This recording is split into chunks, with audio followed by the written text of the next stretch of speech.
Okay, now let us talk about this book, 100 Years of Lynching. And what this book is about is newspaper headlines put together. Now, I'll be reading some of them, right? The short ones. You can go get this book for yourself and connect the dots. Because in the United States right now, various states are passing bills that effectively ban public school teachers from talking about racism and white supremacy. I think it has to do with the critical race theory. Right now, a part of history that goes on in the United States, that is the blood that has been shed by innocent people, they no longer want a generation to know about it. Right? But it is okay to teach children about sexual debauchery, to let them feel okay that it is okay to have sex with just about every and anything. Right? Because that is what they want to teach your children about. Having sex with adults, having sex with objects, right? That is what they want to teach your children, not the truth about history. Because let's look at it. Effectively, they have taken out a big chunk of history, and they are looking to take out another big chunk of it. Right? Because why didn't they tell us that Scotland was named after a Egyptian queen? Why didn't they tell us that? I think it's Akhenaten, one of Akhenaten's daughter, and that is well kept, right? So you definitely see that they have distorted history, right? They put those that they want to elevate, they shine a bright light on them and make them look all positive and lovely, and the rest they paint as stupid and lazy, and it's their own fault. Now, let us read some headlines from this book and let us connect some dots. Now, the first headline is the New York Truth Seeker, April 17, 1880. And it says, first Negro at West Point knifed by fellow cadets. West Point, New York, April 15. James Webster Smith, the first colored cadet in the history of West Point, was recently taken from his bed, gagged, bound, and severely beaten, and then his hairs were slit. He says that he cannot identify his assailant. The other cadets claimed that he did it to himself. Where have we heard that line before?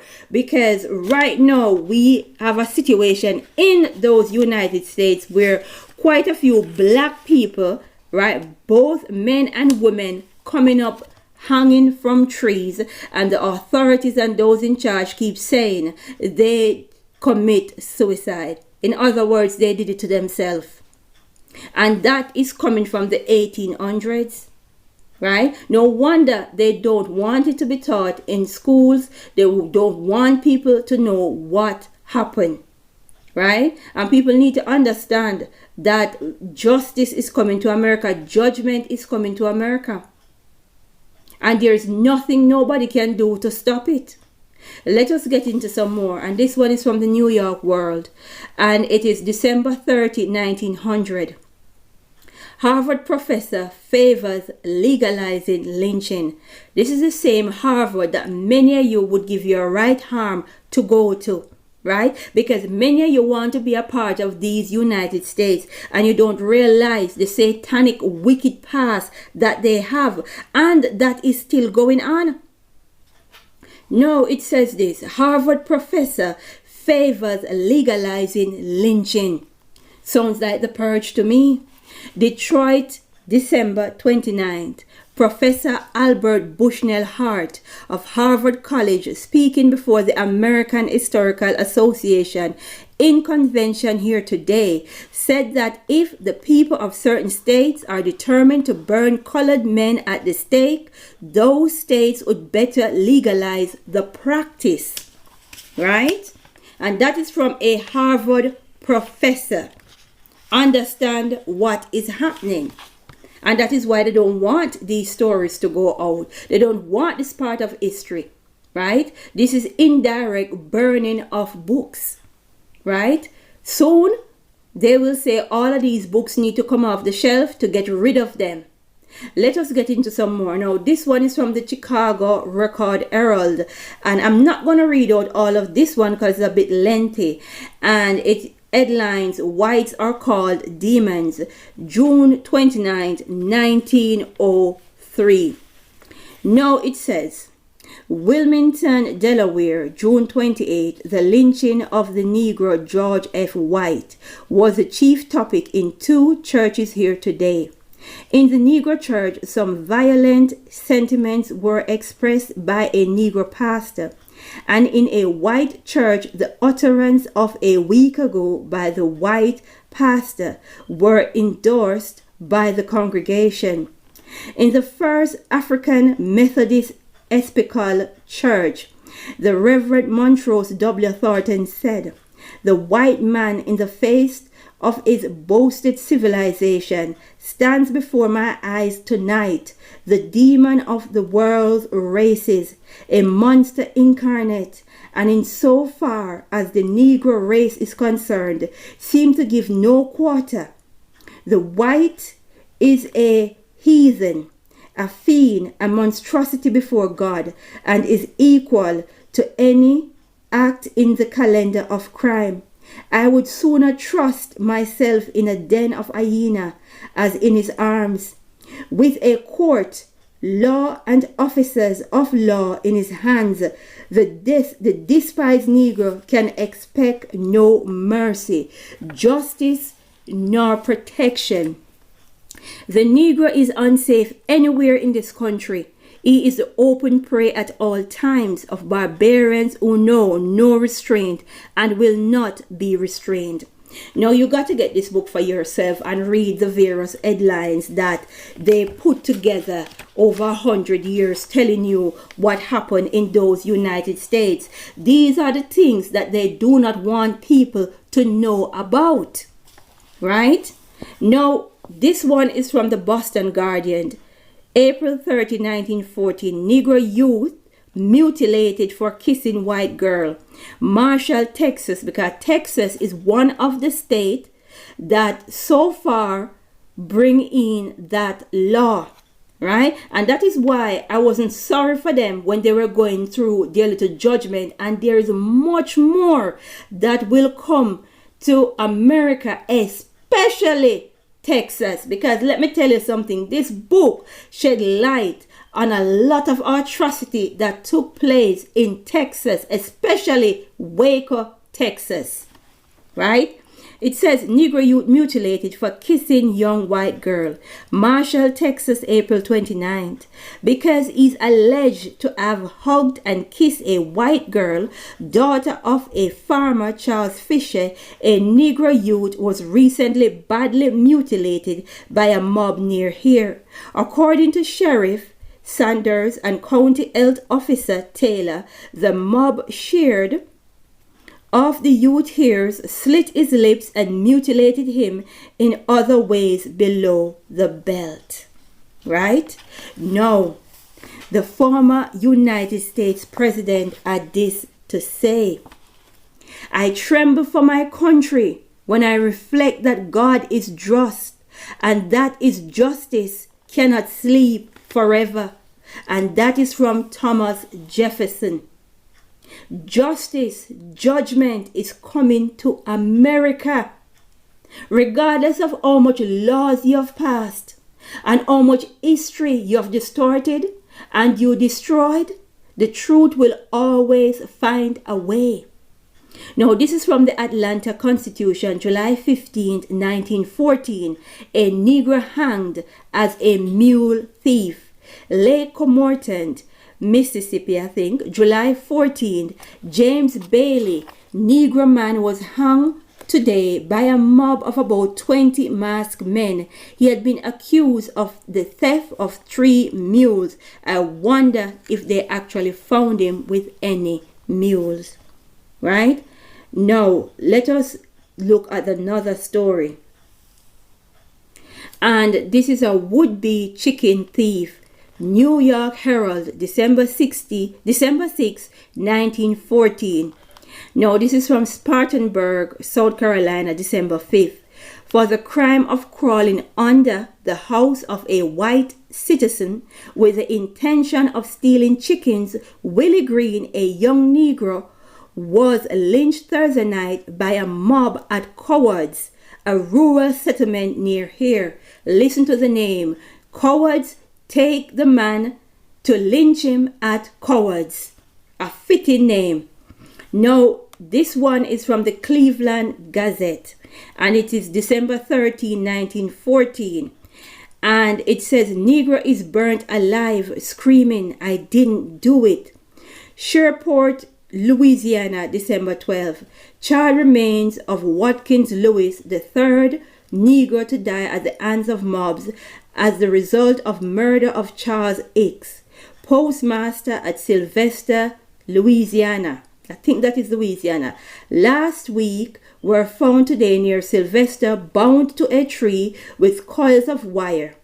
The burning of Lewis makes a total of 8 lynchings in this parish. In the last year, 5 Negroes having been put to death in the last 10 days.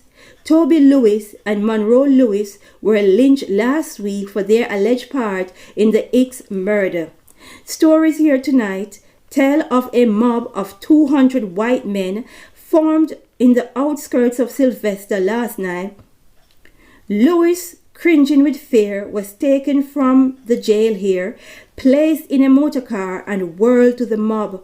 Not a word was spoken as the little cavalcade formed, and with the Negro in the center, marched to the giant tree near the Texas line. Lewis was bound to the trunk. Fallen trees and branches were heaped about him before the fire was light. Lewis repeatedly was asked to confess his part in the crime or to divulge the hiding place of a large sum of money said to have been stolen from the postmaster's store. I didn't do it, he screamed as the flame leaped about him. When the fire enveloped him, the mob dispersed. Today the town of Sylvester was quiet. Understand what is happening, right? Let us connect the dots and ask questions. Now, here is this one coming from the Philadelphia Inquiry, and this is January 3rd, 1916. Black lynch for remark which may have been hello. Hartwell, Georgia, January 2nd. 2 Negroes were lynched and a Negro woman was badly beaten as a result of a remark to a white girl in Anderson County, South Carolina. According to reports received here tonight, the 3 Negroes were riding in a buggy when they passed the girl. One of the men made a remark to the white girl at which she took offense. She reported the encounter to a group of white men who quickly caught up with the blacks, lynched the men, beat the woman, and ordered her out of the state. Reports concerning the nature of the alleged insulting remarks are conflicting. Officials of Georgia County said that one of the Negro men yelled out, "Hello, sweetheart." The Negro woman asserted that all they said was hello. Okay? No. Thomas Jefferson says, I tremble for my country when I reflect that God is just, that his justice cannot sleep forever.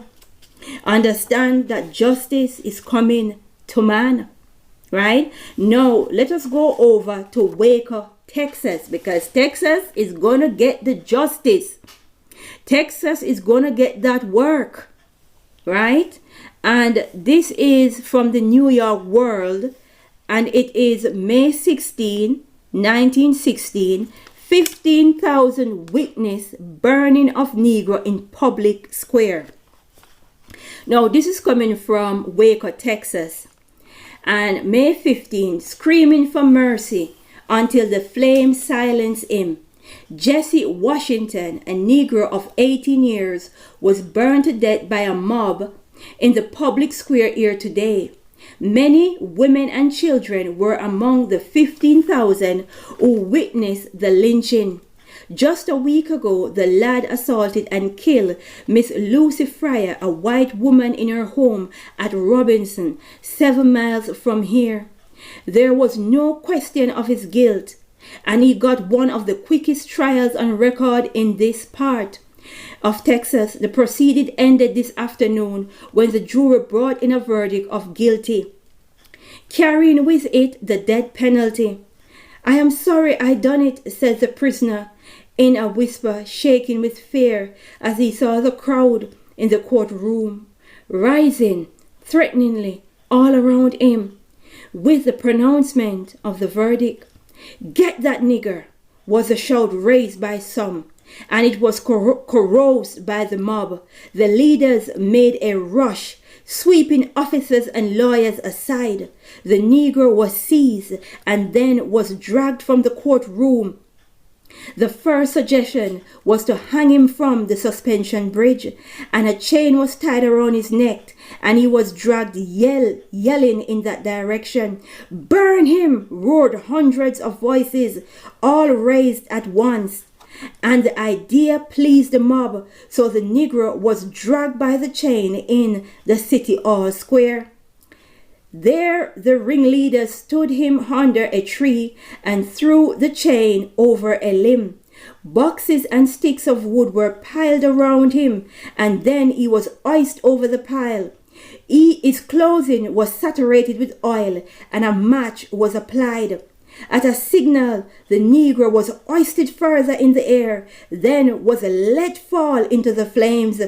It was all over 1 hour from the rendering of the jury's death verdict, when the fire had burned itself out and charred body was put in a sack, and it was dragged behind an automobile to Robinson, where it was hung on to a telephone pole for the colored populace to gaze upon.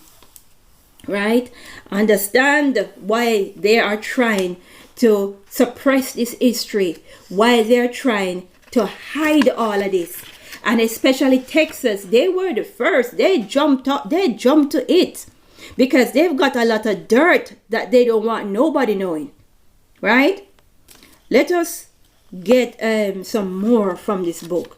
Let me just look and see if I can find some short one. Listen to this one from the Chicago Defender, May 10, 1919. White men blackens face in attack on white girl. Dade City, Florida, May 9th.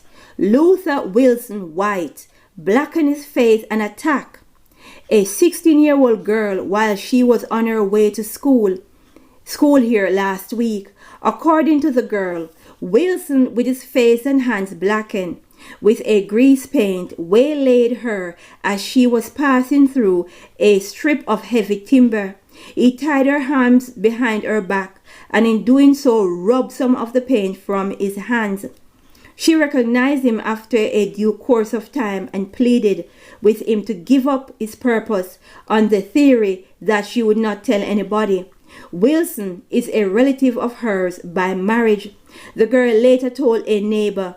A mob gathered and made for Wilson. He was located at a creek, washing the black substance from his face and hands. The girl stated that Wilson had told her if she said anything about it, he would swear his innocence and put the blame on a black man. Everyone would believe him, he said. Okay? What more can I say? Let us continue and see if I can find some small ones to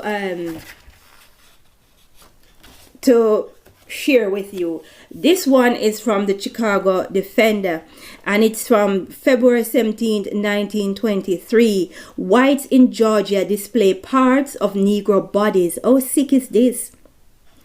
And February 16, fingers and ears of 2 Negroes lynched near this city last week are on display in a large bottle filled with alcohol on the counter of the town's only drug store.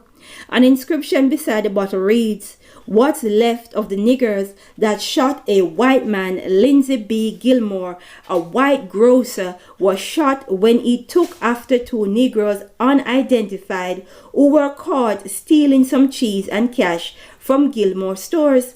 A number of witnesses have stated that in the chase, Gilmore was shot by a local officer whose aim was faulty. The Negroes was lynched nevertheless. Okay? No, this one is so sad. But let me read the headline. New York World, April 20, 1923. University students help mob lynch a janitor. Believe that. University students did that. Let me see. It's a bit long. Let me see if I can read it. April 29, a mob that include many universities of Missouri students, both male and female, today lynched James T. Scott, a Negro janitor at the university who had been charged with an attempt to assault the 14-year-old daughter of the head of German department. About 500 citizens broke into the jail, aided by an acetylene torch, and dragged Scott through the street to the Missouri, Kansas, and Texas Railway Bridge that spans a deep ravine just outside the university section. Professor H.B. Almenstead, father of the intended assailant victim, hearing of the lynching, went to the scene and appealed to the mob to let the law take its course. The student and town people laughed and booed him and, "Don't crying, hang him too." Finally, the professor went to his home and, palate-like, washed his hands of the whole matter. Now you got to get to read the full story of this. Of course, they hanged him, but I'm not even going to go into all of that, right? Now, let me see. Now, let me get some more. The final entry in this book is very interesting. So let me, before I run out of time, let me put it to you. The final entry is from the New York Times, May 27, 1961. And it says, Attorney General foresees a Negro as a U.S. president. Washington, May 26, Attorney General Robert F. Kennedy, in a broadcast to the world over the Voice of America, today acknowledged that the United States, let's get it, the United States imperfections in the areas of equal rights for Negroes. He said, however, that progress was being made in that area so rapidly that there is no question that in the next 30 or 40 years, a Negro can achieve the position of President of the United States. Yes, he did achieve that position, but he did nothing for equal rights and justice for black people. Right? He did achieve that position, but I'm not impressed with what he did while he was in office. Right?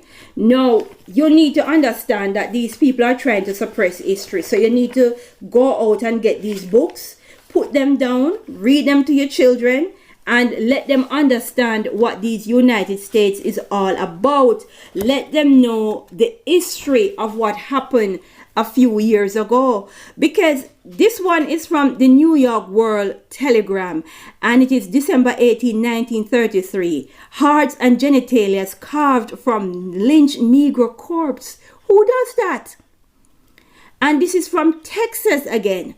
December 8, David Gregory, a Negro ex-convict accused of attacking and slaying a white woman, was shot to death when he was said to have resisted arrest by a posse, and his body later mutilated and burned by a mob, which dragged it to a pyre in the Negro section of Quincy early today. Officers and incensed citizens had been searching for the Negro since Miss Nellie Williams, Brookman 30, wife of a farmer, was found dead on a highway near here last Saturday. Nothing has changed. Last night, a posse trailed the Negro to his hiding place in the belfry of a Negro church at Voigt, a town between Quincy and Beaumont. There he was shot and wounded when officers said he drew a pistol and resisted arrest. Nothing has changed. Nothing has changed. And this is from 1933. The wounded Negro unconscious was taken to a hospital at Beaumont, but when the officers received information a mob was forming at Consey, I can't pronounce that word, and started towards Beaumont, they took the Negro away in an automobile, trying to protect him without regaining consciousness or being able to make any statement as his guilt or innocent. The Negro died as the car bearing him sped towards Vidor, 6 miles east of Beaumont. The body was taken to Silsby, another small town in the vicinity, by Sheriff Miles Jordan of Hardin County. On learning of these developments, the mob slowly increased in size, trailed the sheriff to Silsby, took the body from him, tied it behind the automobile with chains, and dragged it for 35 minutes through the Negro section. To terrorize the Negro population, members of the mob of approximately 300 cut out the Negro's heart and sexual organ before casting it to the flames. And there end this book for now. People, go and get this book and understand what is happening. Connect the dots and know that God is a just God and his justice will not sleep. Especially for Texas, because they seems to have quite a lot of atrocity taking place there in those times. Let us pray and ask for forgiveness and guidance as we go through these troubled times, as we say, glory be to the Most High.